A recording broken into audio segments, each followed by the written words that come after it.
My people, my people, my people, my people, my people. Welcome to Don't Forget to Flush. I hope by now I could say it's your favorite podcast.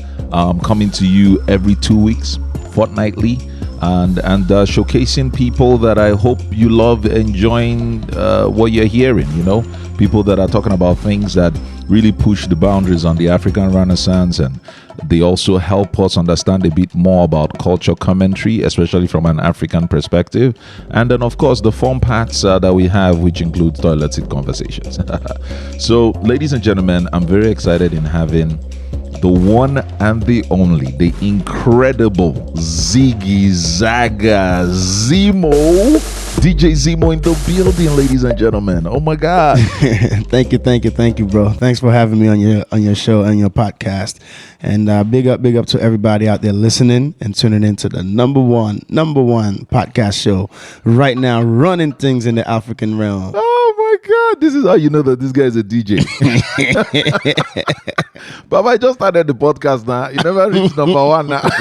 Bro, we're aiming for the top, everything we do. Oh my God. This is exactly why I should have DJ Zemo on the podcast, because, ladies and gentlemen, this is, you know, when I don't know if I told you this before we started this earlier, but, you know, when I was thinking about the podcast and what it could do, one of the things I was very focused on was how to bring other sides and other elements of the African continent to life, right?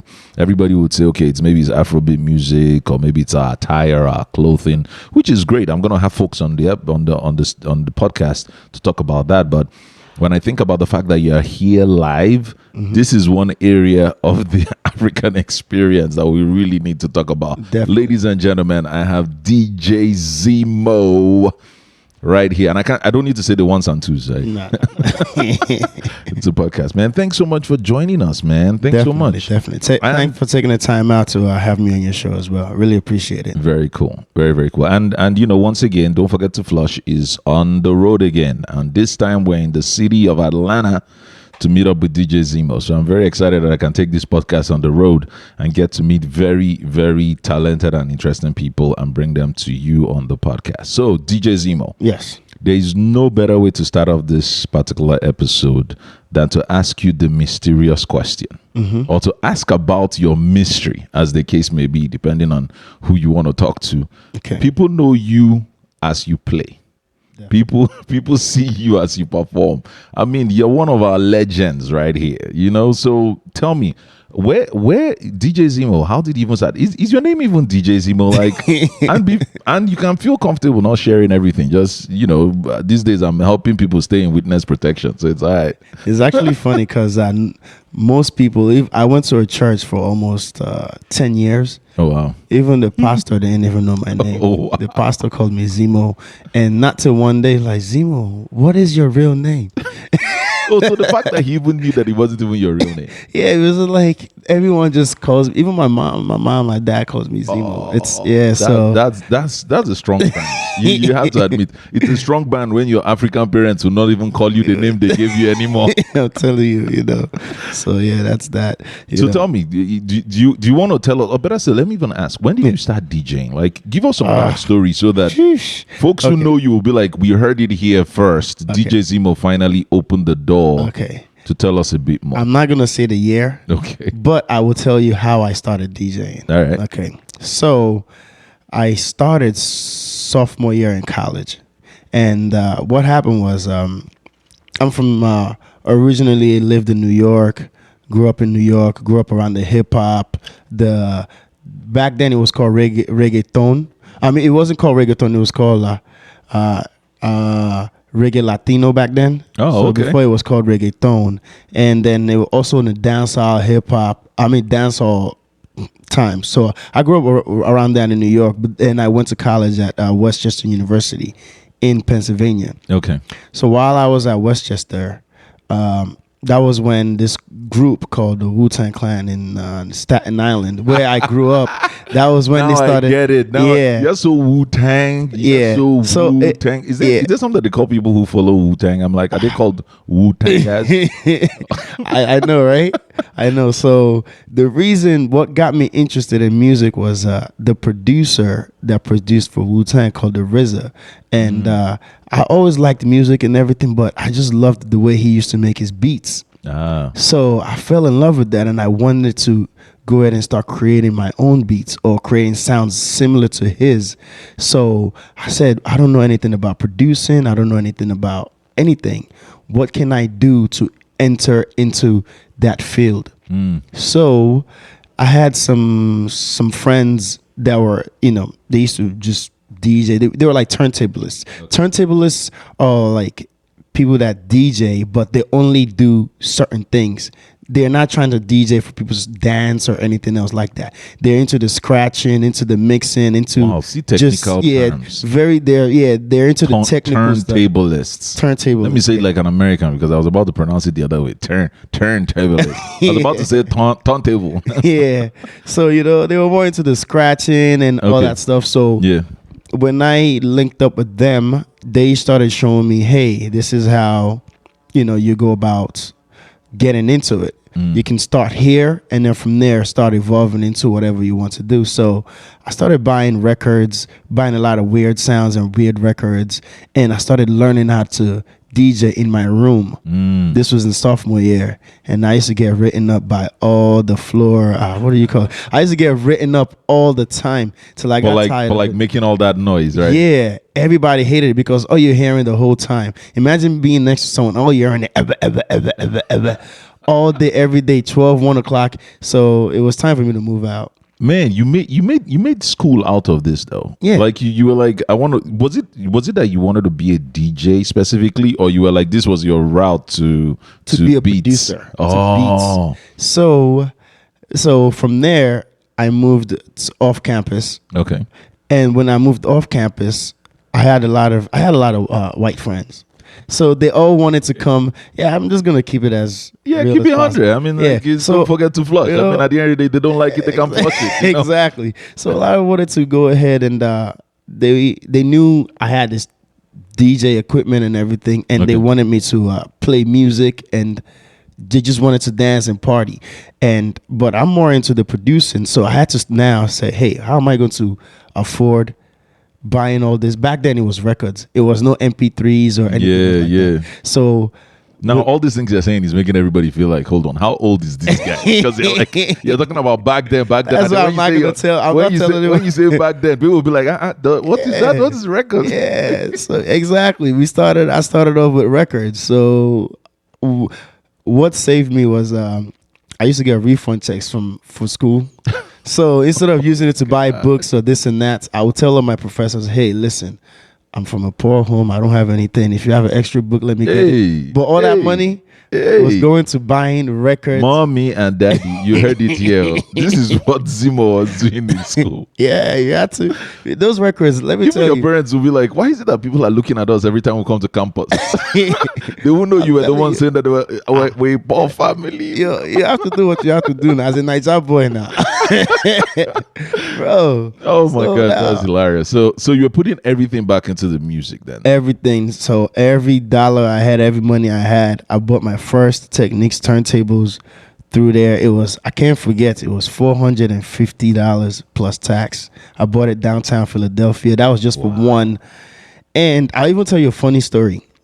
So when I first started DJing, I didn't really have a lot of the music that they would like. They liked a lot of house music and stuff like that. I wasn't really into that realm in New York or growing up. So what I did was there was this one CD called Bad Boy Bill. And people can Google this. Bad Boy Bill had this CD in which you throw it in there. Yeah. It was all this all this house music, and they just loved it. But then I didn't have a CD player. So I said, how can I go ahead and do this one party? Play the music that they wanted. Yeah. But I didn't have a seat. So I said, I had a PlayStation. What did you say you were doing in college? Because right now, I'm telling you're like a musicologist. Technical stuff. You know, the red and white cable from a PlayStation goes into a back. Oh, here we go. So I had to learn in my room how to press what for play, for rewind, for fast forward. On your game, Yeah. like your On the PlayStation. on the PlayStation remote and everything. So I went over there. I hooked up the PlayStation. I hooked it to my mixer, and I had a few records, and I had one record player on the other side. Okay. So it was PlayStation, a mixer, and a turntable. Wow. So I started playing all the music they liked on the PlayStation because I didn't have it. And then you use your controller to sort to of figure out forward and rewind and this and that to what my. part that they liked. And then one of them came over and just like, oh look, it's DJ PlayStation. Yeah, I was so embarrassed by that the next day, every dollar I had, I went to the store, bought No, but it's a cool name though. DJ PlayStation. No. People won't DJ even know it PlayStation. was really a PlayStation. They'll just be like, okay, that's his PlayStation, you know? This was way before Zemo came up or whatever. So speaking of home though, what did your parents say? What was your parents' view about? Like, DJ? they didn't find out? Did you like? No, my parents back then. My parents were still in Nigeria back then. Okay. So I was only my oldest brother. You know, he was like that, it was the one that we looked up as a It was as a like father figure. father figure. I hear. Yeah, so they didn't really know. You all were in this was- school. Yeah. And you were sort of playing that. So to them, it As was long like, as my grades he's were doing okay. exactly what we told him to do. Exactly.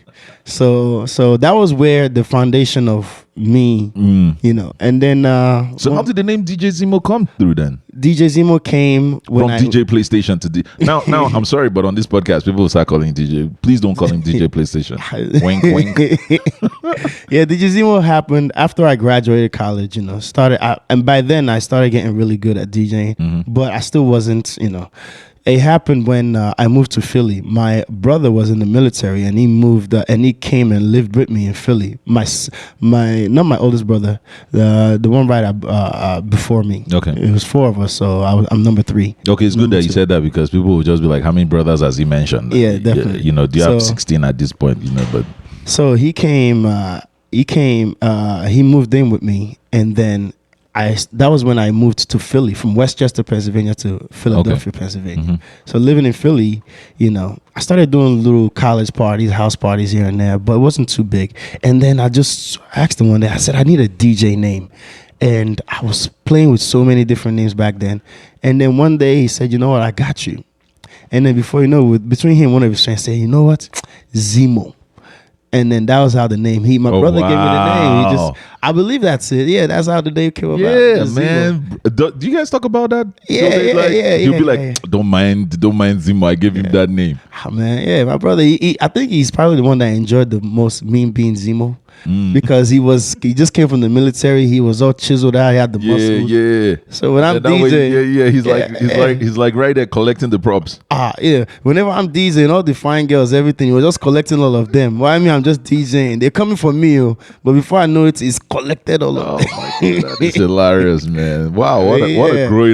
growing up experience. And then when your parents found out, you do it big time. You know what? We're gonna get to, but we'll get to my parents. we'll get to later. it. So, My parents- but you know what? Let's talk about it now because when your parents found out, what was their immediate reaction then? Because you're done with college, they would have been expecting that you will come back and be like, "Hey, daddy, mommy, here's my first paycheck from so company Yeah. I work in." I mean, but you're like, yo, when they found out, I mean, I had a 9 to 5 for about 8-9 years. like every Nigerian man, guy. I had a 9 to 5. Take a high five right there because I'm like, I graduated with every finance. Nigerian African, you know, you have a 9 to 5 and you hustle on the side. Yeah, Default mode. 100%. Okay, I hear you. So, because what happened back then was I had a 9 to 5. I was working in the financial field. I was working for PNC Bank, actually. Oh, far out. Yeah, so I was dealing with mutual funds, all that stuff. All right, man. So we can say at this time, this podcast is sponsored by PNC Bank. Hey, PNC, shout out to you. I still Yeah, use former you guys. employee. Yeah. Yes, I still use you guys. Love you guys. Yeah, so I had a 9 to 5 back then, and back during that time, I was also DJing heavily in Philly. I was Blue Martini. I was a resident DJ there about 3 nights a week. You know, big up to Blue Martini, all my Philly peeps. So that was, and during that time, I started shuffling between New York and DC a lot. All right. I started doing a lot of events in New York and also in DC. So, you know, Well, we'll get into. I mean, I guess you asked. Yeah, well, I don't know about asking you that. You might as well just tell us whenever you feel the spirit, because you know we're in your house on this one. And by the way, guys, we're chilling out here in Atlanta with DJ Zemo in this fabulous, wonderful apartment complex that has like everything from swimming pools to coffee machines. I'm right here with Starbucks. Yeah, we got Starbucks here. We have Starbucks in the apartment. This guy's living it up. Oh my gosh! Wow, Zemo. Yeah. So Zima, let me switch gears quickly. Now, the way the show runs, within the African Renaissance segment, we do like to ask some very cool, direct questions, right? And so for you, one of the things that we've been, this is like the way we summarize it. We know that like, DJ and music is like water and ice. It's like it's the same thing, it's just different forms. It's like they go together, right? Yes. DJs and music artists are like bread and butter. Tastes good, but you can eat each one with something else or by itself, as the case may be, right? So what we are non-DJ people, right? Yeah. I'm an MC. I do stand up. Definitely. But what is that experience really like? Like when you think about DJs and music, and then you think about DJs and music artists, like pull back the curtain a bit from your perspective, and just as an African DJ out here, like you would still be called an African DJ anyway. So I mean, big up to all the African artists and everything else like that. But the backbone to the whole industry and everything making sense in this Afrobeats movement, or even in music generally, is the DJs, because we are the ones that we pretty much do all the legwork and all the groundwork in the business. For example, I'll break it down to you like this. When I first started with this Afrobeats thing in the East Coast, I used to actually travel, big up to Cascadino too. I used to travel all the way down to Nigeria. We used to go to Ajegunle. Wow. To go and buy CDs and even get stuff from artists back then. I used to big up DJ Mility. I used to go to Rhythm FM, getting CDs from artists that are not out yet and things of that nature. And I used to link up with a lot of different artists and get this is before the internet started. Yeah, before all that streaming and all that. Yeah. I even remember there was an occasion in Big Moose. It was a Big Moose party. January. It was a Step Your Game Up party. I just came back from Nigeria, and I just got Why Me, the bunch, the song. Wow. So I threw it on at the party. Back then, reggae, hip hop was big. Afrobeats, we like it. Because in the US, it's like there's who's talking about anything. So I threw on Why Me, the band, and the crowd wasn't really going crazy about it. Big Moose came up to me, Zemo, what are you playing this for? Yo, take it off. I said, bro, trust me, this is a hit. Let it go. I threw it on again. They started like, and then I stopped the music. I hyped it up. This is the #1 song in Nigeria right now. Blah blah blah. Even when it was just like fresh into the market. But it was already peaking in Nigeria. Okay. But it was like something just came out in Nigeria, started peaking, and then boom, you bring it as soon as before it can even enter. You are like the first one to even introduce it to a whole coast. I threw it on again. Before you know it, everybody caught it on because the chorus was catchy. Yeah. So that right there is a lot of work as a DJ coming to a whole place. Nobody knows this music, and you're pushing it and you're pushing it on them. And now you look at Afrobeats now, and everybody takes it for granted. But there's a lot of legwork that DJs have to do. Big up to DJ D Money as well, my boy in Chicago. We have Nigerian DJs Coalition, And back then, no one was really. Afrobeats was an afterthought. A lot of you that love Afrobeats now, even a lot of my friends, when I was making Afrobeat CDs back then, 8, 9, 10 years ago, they would say, there's too many African songs on here. Put more hip hop, put more reggae. But now, all they have in their cars is Afrobeats. And I look at them now like, oh, really? So you like Afrobeats now? Oh, really? All this stuff now. Well, a few years ago, you was acting brand new towards it. But now they're ready for it. I feel like it's like, you guys steal the ground, and now it's like people can stream it, they can identify with it, there's all that information out there and they can relate with it, there's context. We pushed it. It just doesn't happen magically. We pushed it onto them. You know, going back and forth to Nigeria, going to find out what's hot and pushing it and pushing it and pushing it and pushing it. We pushed it. Nigerian DJs Coalition, a bunch of us got together every year. We're pushing stuff. We have our own record pool back then, in which any song that came out in Nigeria, we got it before anybody else. I mean, big up to technology. Technology made it okay for Not Just Okay and all these other sites now. As soon as we're getting it, they're getting it too, and people go to other sources. Yeah. But before then, where did you get all your mixes, all your songs from? You got. And pretty much you'd only like it when you hear a DJ play it. Like, exactly. How many times do you really sit in your car to listen to the whole thing over and over, unless if there's a lot of hype? But now social media sort of makes it possible, right? Exactly. There's a lot of hype up So what is that now like? What is that world like now for a DJ in that space? Where everybody has access to the music now. Yeah. So one thing that I do love is a lot of the new DJs, and big up to all the new DJs now, is that a DJ now is also an artist. So before we were DJs, we were like an artist, but people didn't see us as an artist. Back then we had a huge following too. Oh, that's my DJ. Yeah. But they don't see us as DJs. We had a huge following, but our artists had a mega following.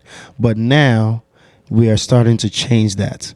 A lot of DJs now are putting out their own music and are now more of an entertainer, full body entertainer, compared to just being a DJ. The DJ who. Okay. So that is what is next in line for us now. For example, I just dropped a video with one of my one of my friends, a dope artist, J Cube. Yeah, I was gonna ask you about that, because I saw your notification about that, and I was like listening to it. I'm like, yo, DJ Zemo, and like this one is not even like the other DJs where they're like chilling in the side, or you're like right there with him, like exactly. So now the thing now is to start pushing the boundary and being more of the artist and the DJ and a full entertainer than just being on the side somewhere and just playing music.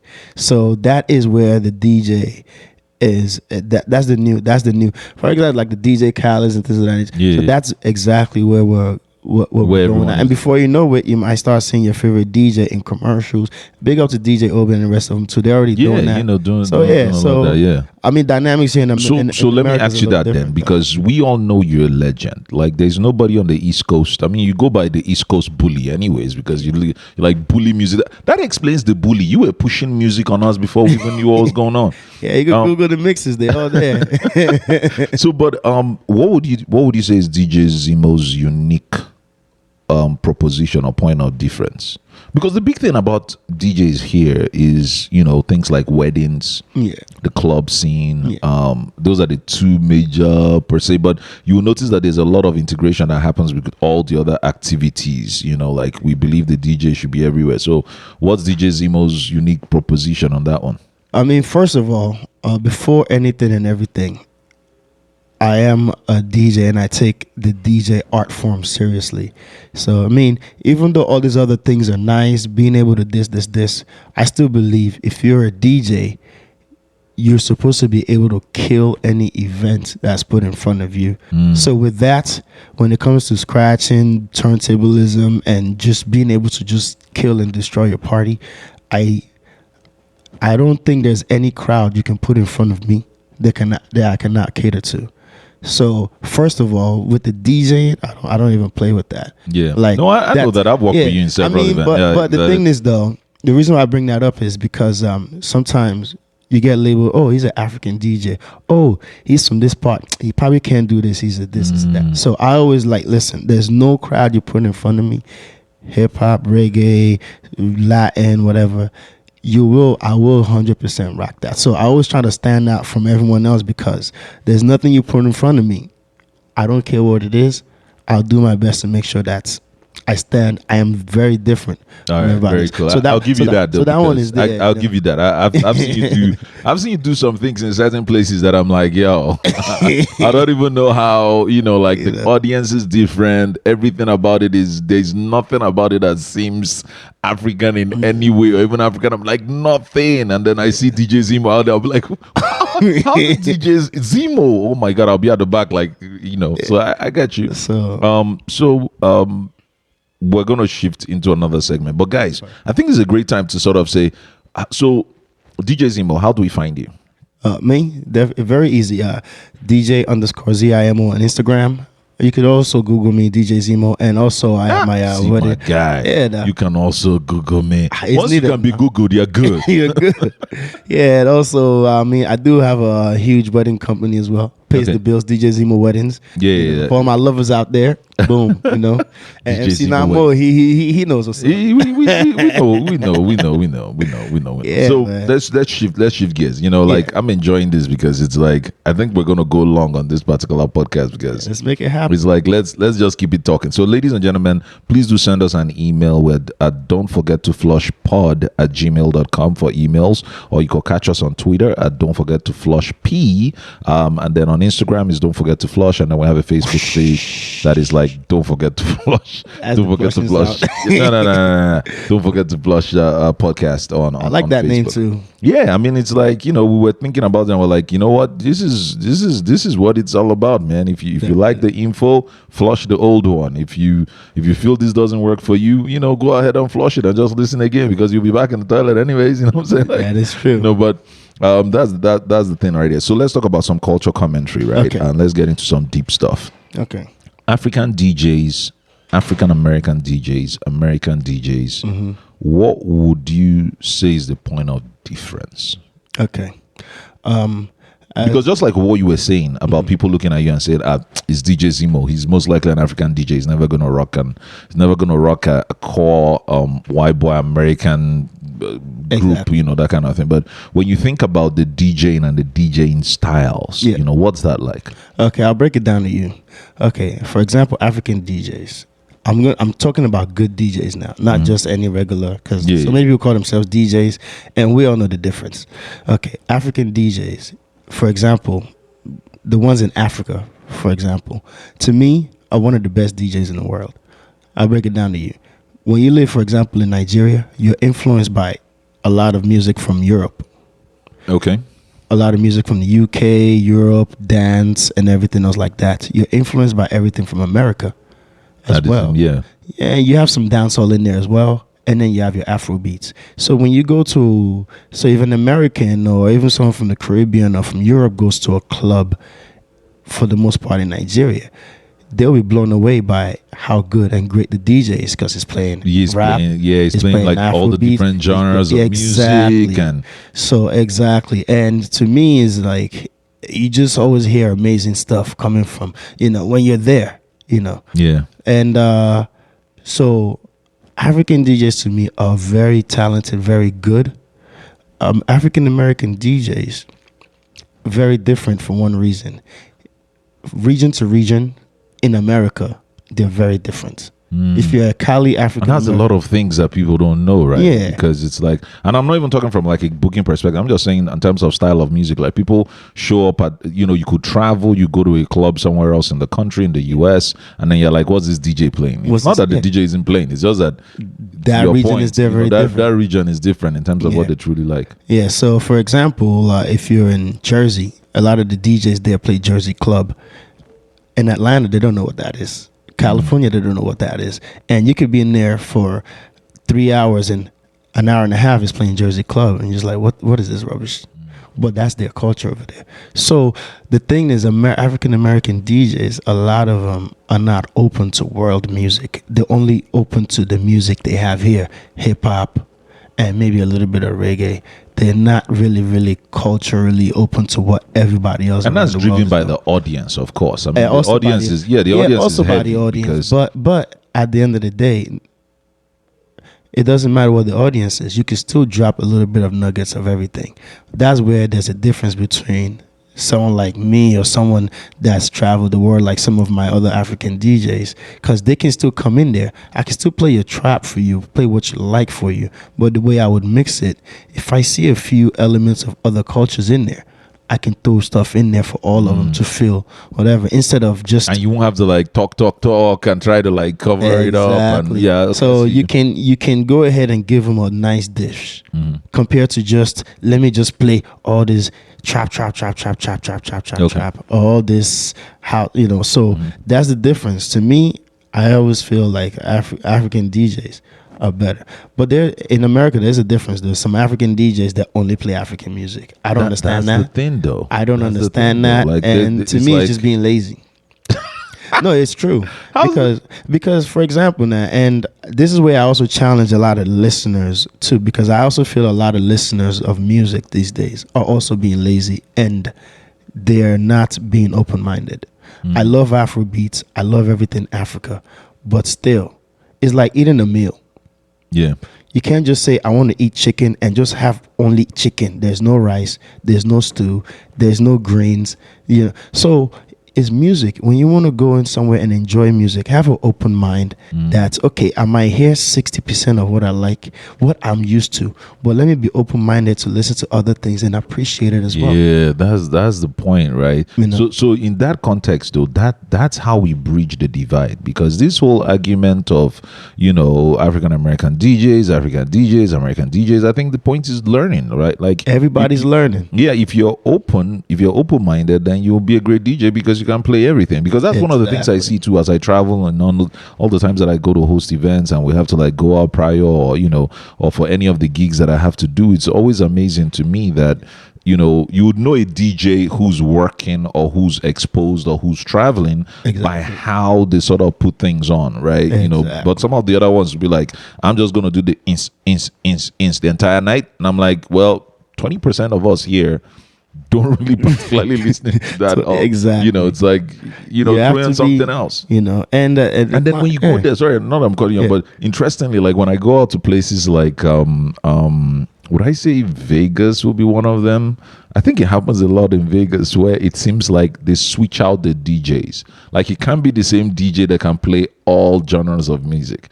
It's like this DJ is dedicated to this type of music, and then he leaves, and then somebody else, and I'll be like, but how about if you want to, and so it's like you'd only be at the club for the time slots for that just particular DJ and that style of music, Yeah, I mean, to me, I don't know. To me personally, I just love not being able to predict what's about to happen next, what this DJ is about to do, and love it.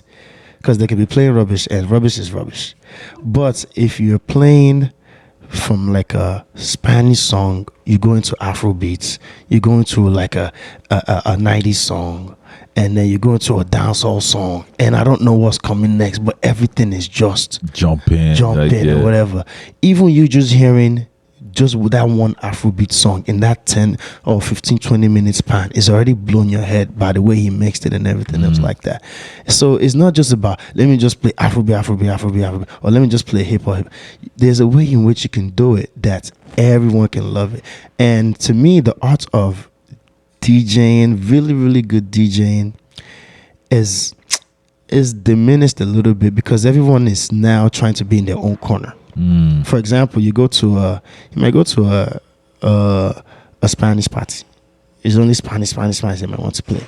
Or you go to and it wasn't really like that before. It was a little bit more mixed. Everybody was like trying it out. Yeah. But that was really driven by, well, you have a point though. But let me ask you this in continuation of that then, because on one hand we're talking about this, bridging the divide in terms of the learning that should happen amongst DJs, right? Being open-minded and all that. But at the same time, there's this huge gender or seeming gender gap between the amount of male DJs versus female DJs, and what would you say to a young lady who's listening to this podcast, or somebody who knows a lady who's been talking about DJing, but when you think about this huge gender gap, it's like a challenge. Like, what's your take? Some of the best DJs that I know are actually female. True that. Yeah.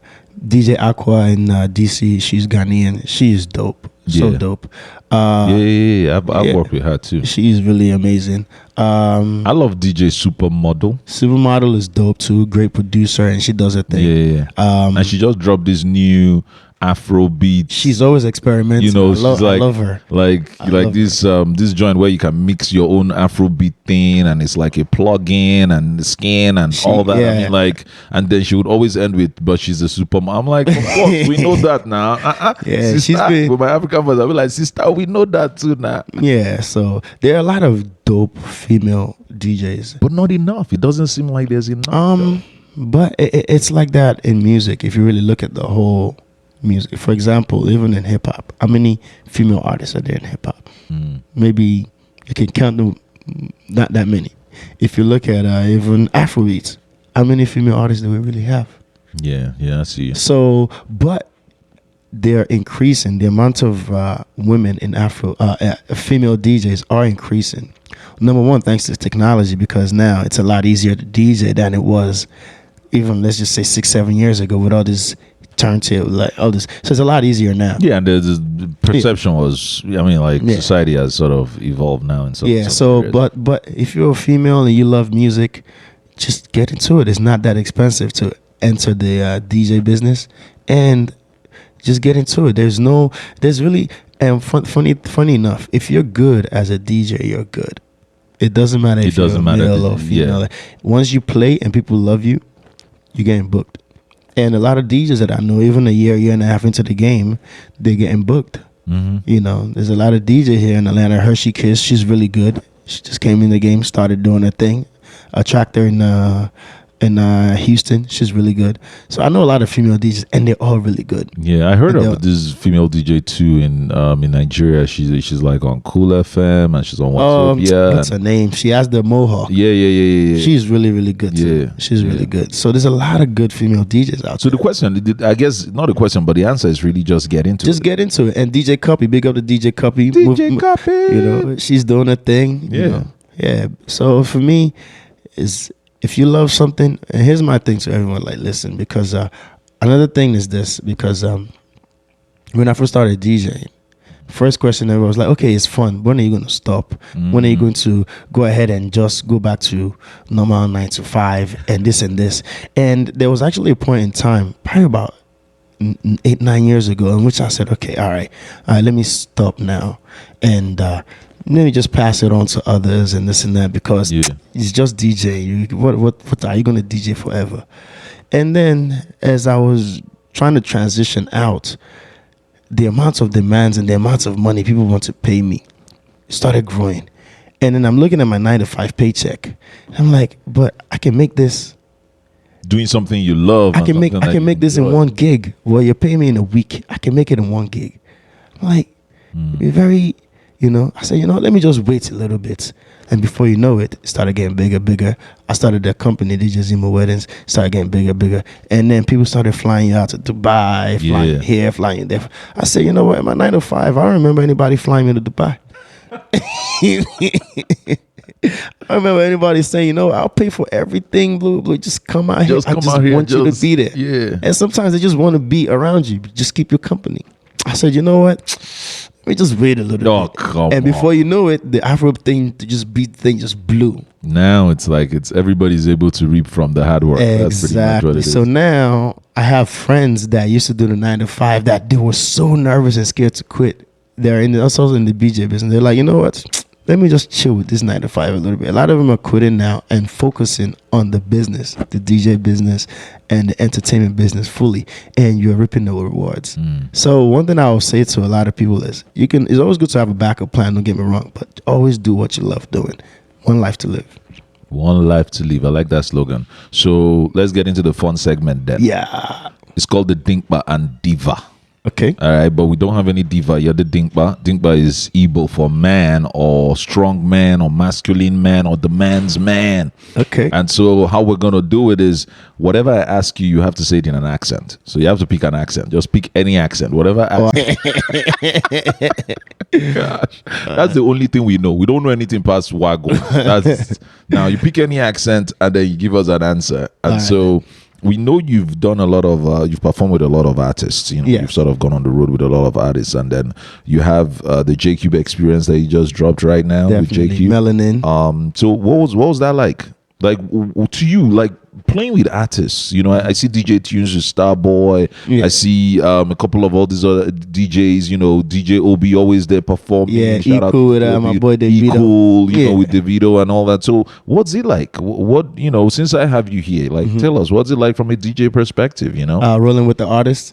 Rolling with the artist, performing with the artist, having an artist on your track. It's a. Because you're like both you like what you were talking about. And so for us, we're just curious, like what that feeling like. Man, it feels great. It's a great feeling because all the DJs that you mentioned, I've been grinding. They're my brothers. We've been grinding for years. So now you've been grinding, putting that work for years. Now you get to go on tour with a big DJ or a big platform. Normally with DJ, biggest events we do by ourselves, maybe 1,500, 2,000 people once a year, only DJ. But most clubs is like 200, 250, 300. But now you're rolling with an artist that has 40,000, 50,000 people in the crowd. Yeah. And you're the DJ. The rush you get from that is amazing. You can't compare it to anything else in the world. So, that just shows you that, wow, sky's the limit. I'm just getting started. Yeah. So, and when you actually even do a track, normally we have our own local fan base, but then you do a track with an artist, you push it and the track starts rising in the charts. Yeah. Now you're having people in Zimbabwe, people in Europe, people in South America downloading and loving your music, and they don't even know you, and they start doing research and finding out about you. It's magical. It just makes you wake up every day like, listen, I need to go ahead and stay on top of this. So this is like fuel to the fire, pretty much. Fuel to the fire. Folks will be like, yo, he's going around with an artist, but from what you're saying, it's like that is like the fuel. You engage with the audience, you engage with the crowd, you come back, you're like, I'm doing this more now, times 2. Growth. Yeah, exactly. And once you grow into it, people look at you like, what's next? Okay. So you got to keep going. So wait a second, you gave us all this answer with no accent. So you're feeling on this dinkba thing. Okay. These are the 2 dinkbas. So go ahead. And even me too. I didn't even get to an. Okay. Yeah, you got to pick another accent. Okay, I'm always doing the Igbo accent, so you don't have a choice. Okay. So what would you say your friends do not know about you? Tell us a secret. That's pretty much what was. Oh, sorry. Let me rephrase. Dinkba segment. All right. Okay. Our person, DJ Zemo. Okay. Your friends have been following you for a long time. Okay. And a lot of them look at you and they look up to you, Zemo. Because tell us something secret that they don't know about you. Pick an accent. This is not as easy. You always want different accents now. Just pick one. You could go with the pattern that you were trying to form before. Okay. Shit. Or give us a ticket. You know what? Accent now. I got you. All right. Okay. Mugbo Yoruba dagon. Oh, there he goes. Mugbo Yoruba dagon and. I'm laughing because I said an accent. I didn't say the language. You completely spoke everything in Yoruba. It's an accent. It's a Yoruba accent. You have to stay with this, your DJ. You obviously should not be divining anything. So you told that secret in Yoruba, and yes. Like 98% of the entire. I will translate it for my people. Okay, what I am saying. Everybody else, I will translate it for you. One thing about me is that DJ Zemo does not consume alcohol at all. Wow. 0% alcohol. So let me get this straight. Yeah. You play in the club. You play in the wedding. You play in all these events, and you do not consume one single alcohol. If you bring me alcohol, I will not drink it. I will simply give it to whoever is next or writes to me. Because I do not drink champagne and I do not drink Hennessy. Wow. Sorry. So your eyes I will accept their endorsements. Oh my God, I'm choking here. This is hilarious. So you would accept the endorsement, but you'd be like, wow, yes. Zemo. So wait a second. This is huge, man. You're playing in the club and everybody's like seeing you with the cups and all those things, and they have the pictures and video, and you're like, it's all water spiked with Sprite. Red Bull. Red Bull and Starbucks. Okay, so this podcast is brought to you by Starbucks and Red Bull. Yes. Listen, I'll just break it down to you.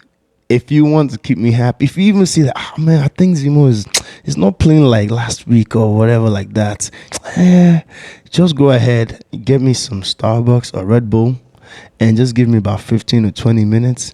It's game over. Wow. I don't know what it is, but just Red Bull. Whenever I have a big event, if you really search around me, you just see a can of Red Bull. I don't drink the whole thing. I just drink about 30% of it.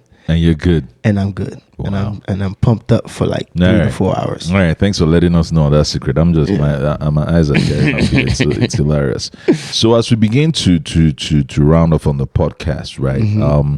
I love this segment because this is what it is like in life, toilet seat conversations. We're going all the segments with you. For some other people, we jump around, but for you, we're going every single segment. Toilet seat conversations. Mm-hmm. I feel as though that is where everything happens. People say it happens in the shower. I say no. You sing in the shower, but when you're on that toilet, that is when you think about everything that life has to offer. Yeah, right. And so we need you right now to sort of get into some kind of toilet seat conversations for a couple of our listeners. And, okay. And what advice did you give yourself years ago that has helped you put you where you are today? Okay, this advice, and I would say this to everyone out there. I used to be so super serious with DJing. Like there's so many events that I did that if you ask me, Zimo, you remember this event? You remember this? You remember that? I don't remember because my head was literally on the turntables and doing what I'm doing that I don't even know what's going on around me. And I never really enjoyed any of those moments because I don't really remember. Everyone else remembers, but I don't really remember because all I cared about was just what I was doing. And people used to tell me that I was very mean, that I was unapproachable because I was so... You were engrossed in just being perfect in your delivery. And I said to myself a few years ago, like, you need to actually start enjoying what you do and enjoying the whole process around it and everything. But that was like you were bringing your 905 behavior to the DJing. That's pretty much, Yeah, but now, for example, I get to events early. I socialize with people. I enjoy the whole experience, look up, interact with people and try to enjoy every moment of what I do. So that's the biggest difference. It's like, listen, a lot of people take life serious, which is good, but you have to realize we're only here for a limited amount of time. Try to enjoy every moment and every experience of everything, and you'll be more thankful for the experiences and the moments as you get in them. Yeah. So there's no events that I go to that I take lightly. I take it all seriously. I prepare for it. But even while I'm there, I try to enjoy it as much as even the celebrants that I'm celebrating with there. Yeah. So I always try to just enjoy every moment. But are you sure it's not because you now have all these other things that you do now? Because it's like you do the DJing, then you do the floor thing, then you do the light thing, then you do the smoke thing, then you do, now DJ Zimo has turned into a big business that is not like he's not ready to enjoy it. No. I mean, no, because every one of those things, every one or two things, the thing is all in preparation. Okay. I always prepare well. For example, this weekend, I'm DJing. I'll just break it down so people can realize what really goes on in our lives, because it's not just partying and just From here, by 10:30, 11 p.m., I'm going to start DJing all the way to 6:30 in the morning. 6:30 in the morning, by 9 o'clock in the morning, I'm at the airport going to Tampa, Florida. I have an event that I'm doing in there. It starts around 2, 3, all the way till 11 p.m. First flight in the morning, New Jersey. From New Jersey, I have to drive 2.5 hours to Philly to do another event, all the way to about 10:30, 11. And then I'm going to go back to Philly and finish up at one of my old clubs over there. Yeah. So that is the life. It's not as fun as just thinking you're turning. Yes, so you have to be serious on that one. So during the whole week, I've already prepared for everything that I'm doing. So I'm not... it's not as crazy. It's not as crazy. So as everything is going on, I still have breaks in between, and I'm enjoying myself throughout the whole process. Wow. So what's next for DJ Zemo? What's next? But before you answer that though, what are all these other things that you do? I know you do you called it the thing on the floor that you do for weddings. I do wedding floor raps. I do uplighting, dancing on the cloud. This is the smoke thing. Yeah. So they say dancing on the cloud. You'd be like, which cloud? You'd be like, it's the cloud that we make. Yeah, DJ Zemo weddings. Check that out. You see we have a lot of special effects, and even more to come. And then you have like like the 745. Is the 745 still It's 745 is still it's DJ Zemo and DJ Zemo Weddings all under the umbrella of 745. Okay. And then as you see this hat that I'm wearing, I mean, big up to my business partner Abiola. We've been we sell them, we market them, and we co-produce it with one of my guys in Nigeria, 24.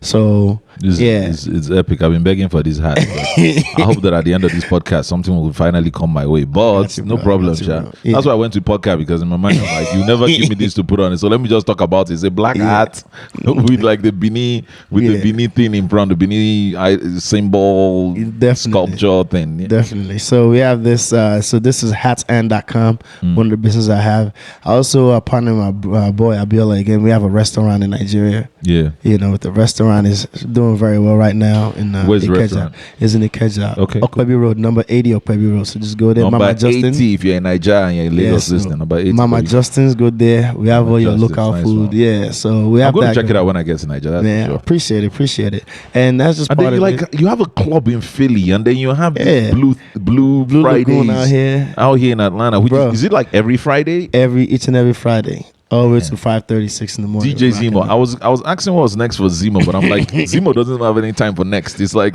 next is all around. There's more coming. As it drops, you'll see it. But yeah, so my gosh, so that's just part of it. And the entertainment field, we're about to start the Zigzag show back up again in Atlanta. Yeah, because I moved from Jersey to Atlanta, so it was on pause for a little bit, but we're about to start that back up. So yeah, so progress, growth, man. DJ Zemo, this has been like, I don't even know where the time went, and we've been here talking, ladies and gentlemen, with the one and the only, the incredible, multi-talented, world-recognized, globally authenticated, international DJ. I like that. DJ Zemo. Man, thank you for coming on the show. We really appreciate you. And once again, guys, you can catch DJ Zemo. Is DJ_Zemo for his personal Instagram handle. Then he has DJ Zemo Weddings, which is where you catch on all his business adventures in that space. Exactly. And then we have hatsand.com. Yep. And then we have the restaurant at Okpebi, Okpebi Road. Then we have the club in SA Cafe in Philly. Check Philly. Then we have like Blue Lagoon right here in ATL. And then we have his brand new chalet that he's living in. And we have this incredible apartment. Ladies and gentlemen, thank you so much, DJ Zemo. It's been Namo. Catch us at Don't Forget to Flush P on Twitter. Don't forget to flush Instagram. Don't forget to flush pod@gmail.com for emails. And don't forget to flush everywhere. Even though what we need? Weird now. What do we need? We need a Don't Forget to Flush T-shirt, like merchandise. Oh, man, that would be like dope. Well, trademark. Guys, it's been trademarked. This has been brought to you by Starbucks. But anyways, thanks, guys. Thank you so much. See you guys again soon. Thank you, DJ Zemo. We out. Let's go meet Madame and chop some, man. Don't forget to flush. Appreciate it, bro. Yeah, man.